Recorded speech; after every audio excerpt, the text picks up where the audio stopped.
tu lui apportes un bien, ton frère, soit tu le préserves d'un mal. Et moi je pense que ça c'est les deux grandes orientations de la préservation justement.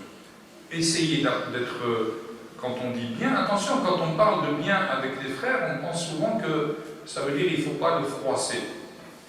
Ou là il ne faut pas qu'il entende de toi quelque chose de pas bien. Non, c'est ça, on a une éthique, on a un comportement dans le conseil et ainsi de suite, mais parfois on peut en arriver à avoir des échanges même virulents. Ça se passait entre Omar et Abu Bakr maintenant. Donc le conseil il est demandé, donc ça c'est apporter aussi un bien. Parfois il y a des attitudes où quand on voit une injustice ou autre, on doit l'empêcher, ça c'est un bien aussi. Donc il y a deux grandes voies, c'est essayer d'être bon avec ses frères, et quand on voit qu'on n'a plus rien de bon à donner, qu'on ne peut pas pour une raison ou pour une autre, eh bien on préserve l'autre de son mal. Et ça c'est évidemment, vous le retrouverez dans ce hadith où Abu Moussa al-Ash'ari, il vient voir le prophète sallallahu alayhi wa sallam, il lui parle de sadaqa. Il lui dit Anta'dila bayna an-nas, donc que tu sois bien envers les gens. Il lui dit Illam astati' an tu'ina ar-rajula ala dabbati, illam astati' an tabtassima fi wajhi akhi, illam astati' qawlun ma'ruf, illam astati' an takuff akhak min adabik.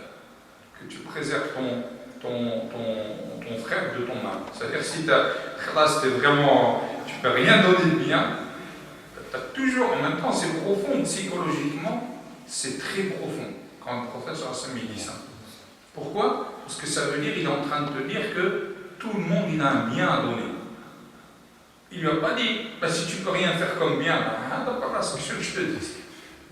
Là, tu as toujours quelque chose de bien, fais pas le mal aux autres.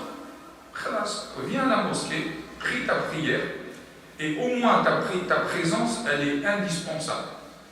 Même celui qui pense qu'il a حضوره في الصلاة يعني هو يفي rien, ما يحضر في مثلا مساعدة ما كذا ما كذا ما كذا، هذا حضوره في المسجد مهم. علاش؟ صلاة الجماعة لا تكون إلا بجماعة. فهم الكلام، صلاة الجماعة لا تكون إلا بجماعة. On ne peut pas constituer un groupe et avoir le bénéfice de la prière en groupe si on n'a pas de groupe. Si moi je dis je joue aucun rôle dans la mosquée, je reste chez moi. Et l'autre il dit la même chose. À la fin, comment on va profiter de la récompense du groupe? Donc même si tu viens, tu pries et tu pars, il y a du bien parce que avec ta présence, on constitue le groupe. Et avec le groupe, on prend la récompense de la prière en groupe. Donc ça, c'est les deux grandes orientations. On essaye d'apporter un bien quand on ne peut plus, on essaye d'empêcher un mal. Et je pense qu'avec ça, on arrive à la désunion. Et puis bien sûr, après, il y a toujours des problèmes de nefs et ainsi de suite. Mais chacun, il travaille sur soi-même. Il se connaît ce qui est bien, ce qui n'est pas bien. Comme j'ai dit, celui à la fin qui ne trouve pas de piste, il s'adresse à Allah subhanahu wa ta'ala pour qu'il l'aide.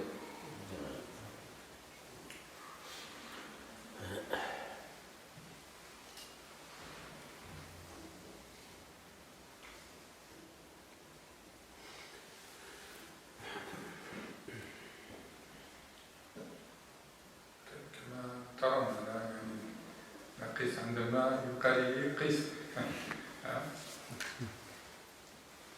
Inch'Allah, quand on dit arrêtez, si à moins que vous n'ayez plus rien à dire.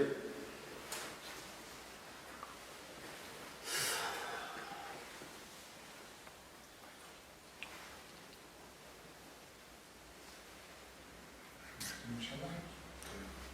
على كل حال يعني بارك الله فيكم وجزاكم الله خيرا على هذا الحضور وعلى الانصات وعلى الوقت. يعني في الحقيقة هي تذاكر فيما بيننا وتأملات كما قلت حياة النبي صلى الله عليه وسلم يعني لا تطرح في ساعة وفي ساعتين. وكما قلت لكم يعني إخواني je te répète يعني دراسة السيرة مهمة جدا. دراسة حياة النبي صلى الله عليه وسلم مهمة جدا، لأن السيرة ترجمة للقرآن، ترجمة حية. السيرة la vie du prophète صلى الله عليه وسلم, c'est une traduction vivante du Coran. C'est la mise en pratique du prophète صلى الله عليه وسلم du Coran. Inch'Allah, je vous recommande vivement. Vous ne dites pas, voilà, j'ai lu un livre, ça y est, il faut lire, il faut relire, il faut. Il y a des événements, vous allez repasser dessus, vous allez dire, c'est comme si je ne l'avais jamais lu. C'est comme si je ne l'avais jamais entendu. Et quand vous lisez les événements de la Sira, évidemment, interrogez-vous. Pourquoi il y a ça? Pourquoi le prophète il agit comme ça? Pourquoi avec telle personne? Pourquoi avec pas? Parce que, comme je vous ai dit, la vie du prophète, sallallahu alayhi wa sallam, ce n'est pas notre vie à nous. Tout dans ce qu'il a fait et ce qu'il a dit, ça a un sens et ça a des raisons. نسأل الله سبحانه وتعالى أن ينفعنا بما سمعنا وأن يتقبل منا وأن يهدينا. اللهم إنا نسألك الهدى والتقى والعفاف والغنى. اللهم إنا نسألك الهدى والتقى والعفاف والغنى. اللهم ارحمنا بالقرآن واحفظنا بالقرآن وحبب إلينا القرآن وحبب إلينا تلاوة القرآن وحبب إلينا مراجعة القرآن ويسر لنا فهم القرآن.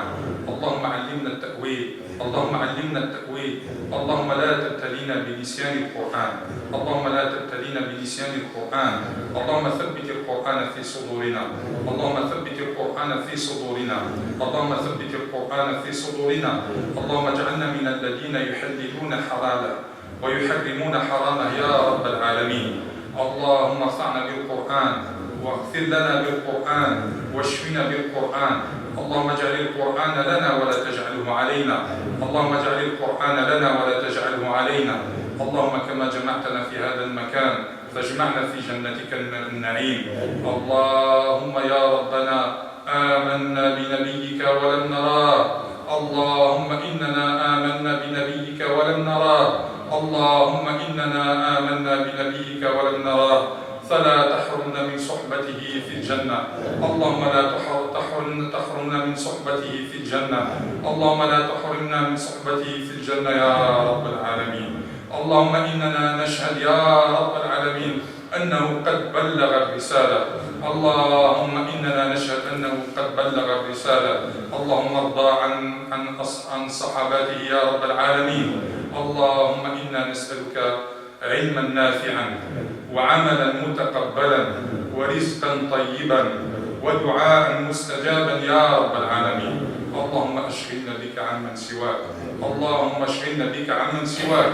اللهم دلنا عليك يا رب العالمين، اللهم دلنا عليك ودلنا على من يدلنا عليك يا أرحم الراحمين يا رب العالمين.